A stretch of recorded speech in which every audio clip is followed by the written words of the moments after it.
Nokia, ये नाम सुनते ही शायद आपको अपना पुराना फोन याद आता होगा। वो मजबूत नोकिया 3310 जिसकी बैटरी कभी खत्म ही नहीं होती थी और हजारों बार गिरने के बाद भी कोई प्रॉब्लम नहीं आती थी।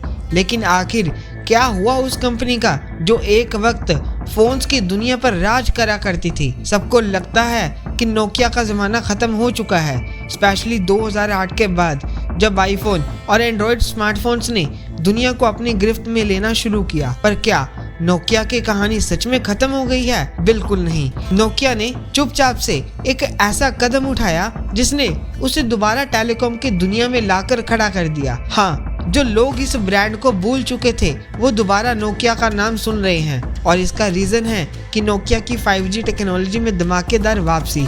नई टेक्नोलॉजी, नए प्रोडक्ट्स और नए लीडरशिप के साथ नोकिया ने साबित करके दिखाया है कि वो इस इंडस्ट्री का बहुत ही शक्तिशाली प्लेयर है। लेकिन सबसे बड़ा सवाल ये है, एक कंपनी जो लगभग बर्बाद हो चुकी थी, बैंकक्रप्ट हो चुकी थी, उसने इतना बड़ा कमबैक कैसे किया?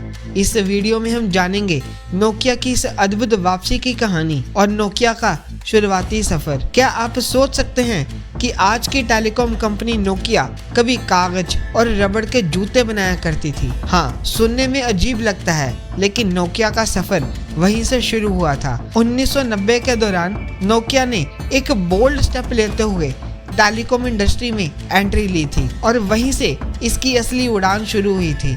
1996 में नोकिया का रेवेन्यू $8.7 बिलियन था और मोबाइल्स की दुनिया में नोकिया एक बहुत ही बड़ी कंपनी बन चुकी थी। 2008 तक इसका फिगर $74 बिलियन क्रॉस कर चुका था। नोकिया के फोन्स ने दुनिया को ड्यूरेबिलिटी और ट्रस्ट दिया जो शायद ही किसी और कंपनी ने दिया हो। लेकिन जैसे जैसे टेक्नोलॉजी बदलती गई वैसे वैसे लोगों की पसंद भी बदलती गई। लोग अब स्ट्रॉन्ग फोन्स की जगह पे स्टाइलिश, स्लीक और डिजाइन्स और एडवांस फीचर वाले स्मार्टफोन को पसंद करने लगे और उनकी तरफ अट्रैक्ट होने लगे। लेकिन नोकिया ने इन सभी चीजों को इतना ज्यादा सीरियसली नहीं लिया। पर नोकिया के लिए असली चैलेंज यहाँ से ही शुरू हुआ था। 9 जनवरी 2007 का दिन मोबाइल इंडस्ट्री के लिए एक बड़ा टर्निंग पॉइंट बन गया था। इस दिन स्टीव जॉब्स ने दुनिया के सामने पहला आईफोन लॉन्च किया था और ये सिर्फ एक नया फोन नहीं था बल्कि एक टेक्नोलॉजी की रेवोल्यूशन थी जिसमें स्लीक डिजाइन, टच स्क्रीन और सीमलेस यूजर एक्सपीरियंस इंट्रोड्यूस करवाया गया था। नोकिया की गलत डिसीजन की शुरुआत। लेकिन नोकिया के इंजीनियर्स और लीडर्स ने इस नए प्लेयर को इतना ज्यादा सीरियसली लिया ही नहीं। उन्होंने सोचा कि आईफोन का टच स्क्रीन प्रैक्टिकल नहीं होगा और मैन्युफैक्चरिंग भी काफी ज्यादा महंगी होगी। उनका मानना था कि लोग नए डिजाइन की जगह स्ट्रॉन्ग और रिलायबल फोन्स को ही प्रेफर करेंगे, पर रियलिटी कुछ और ही थी। लोग टच स्क्रीन फोन्स को बहुत ज्यादा पसंद करने लगे। टच स्क्रीन फोन्स का क्रेज बढ़ने लग गया और नोकिया ने इस चेंज को भी एक टेम्परेरी ट्रेंड समझते हुए पूरी तरह से इग्नोर कर दिया। जब तक नोकिया को अपनी गलती का एहसास हुआ तब तक आईफोन और एंड्रॉयड स्मार्टफोन मार्केट पर अपना दबदबा बना चुके थे। 2009 में नोकिया ने अपना N97 मॉडल लॉन्च किया जिसे आईफोन किलर के रूप में भी प्रमोट किया गया था। N97 के साथ touch screen slide out keyboard भी साथ में दिया गया था जो कि उस फोन का सबसे ज्यादा यूनिक फीचर माना जा रहा था। पर इसका आउटडेटेड सिम्बियन ओएस सब कुछ बिगाड़ गया। सिम्बियन ओएस स्मार्टफोन के लिए कम्प्लीटली अनसूटेबल था और डेवलपर्स इस पर अपने ऐप्स बनाने में इंटरेस्टेड थे ही नहीं। इस वजह से लोग नोकिया से दूर होते गए। 2008 में जहां नोकिया का रेवेन्यू $74 बिलियन था, वहीं नोकिया का 2011 तक यही रेवेन्यू $57 बिलियन पर आ गया। यहाँ नोकिया के लिए एक बहुत ही बड़ी प्रॉब्लम शुरू हुई, स्टीव एलॉप और बर्निंग प्लेटफॉर्म स्पीच। 2010 में नोकिया ने स्टीव एलॉप को अपना CEO बना दिया। उन्होंने कंपनी की हालत को समझते हुए एक बोल्ड स्पीच दी जो कि बर्निंग प्लेटफॉर्म स्पीच कहलाई। उन्होंने कहा कि नोकिया एक जलते हुए प्लेटफॉर्म पर खड़ा है और अगर अभी एक्शन नहीं लिया तो कंपनी बर्बाद हो जाएगी।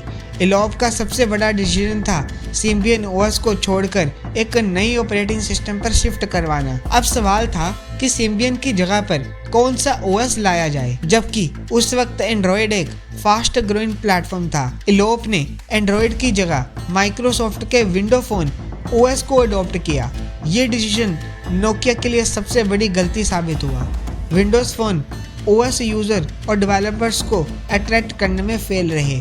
इस ओएस में लिमिटेड ऐप्स और आउटडेटेड फीचर्स थे जो एंड्रॉइड और आईओएस के कंपैरिजन में कहीं भी टिकते ही नहीं थे। नोकिया ने ल्यूमिया सीरीज के बहुत सारे फोन भी लॉन्च करे, पर कोई भी फोन पब्लिक को अट्रैक्ट नहीं कर पाया और ल्यूमिया सीरीज के फोन लॉन्च करने के बाद भी नोकिया की हालत सुधरने की बजाय और भी ज्यादा बिगड़ते चली गई। नोकिया की नई स्ट्रैटेजी 5G टेक्नोलॉजी। 2014 में स्टीव इलोप के बदले राजीव सूरी को नोकिया का सीईओ बनाया गया।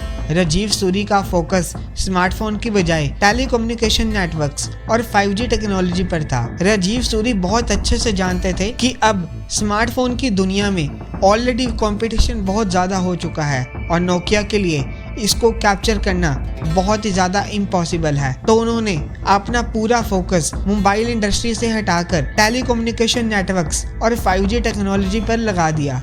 नोकिया ने अपने रिसोर्सेज को 5G रिसर्च और डेवलपमेंट में इन्वेस्ट किया।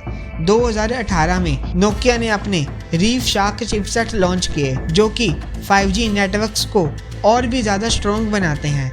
ये चिपसेट ज़्यादा स्पीड और बेटर कनेक्टिविटी प्रोवाइड करते हैं और एनर्जी कंजप्शन भी काफ़ी कम करते हैं। नोकिया की वापसी। नोकिया के 5G सॉल्यूशंस ने उसे टेलीकम्युनिकेशन इंडस्ट्री में एक नई पहचान दी। आज नोकिया दुनिया की टॉप टेलीकम्युनिकेशन इंफ्रास्ट्रक्चर प्रोवाइडर्स में से एक है और ये company AT&T, Vodafone and NTT Docomo जैसे बड़े प्लेयर्स के साथ काम कर रही है।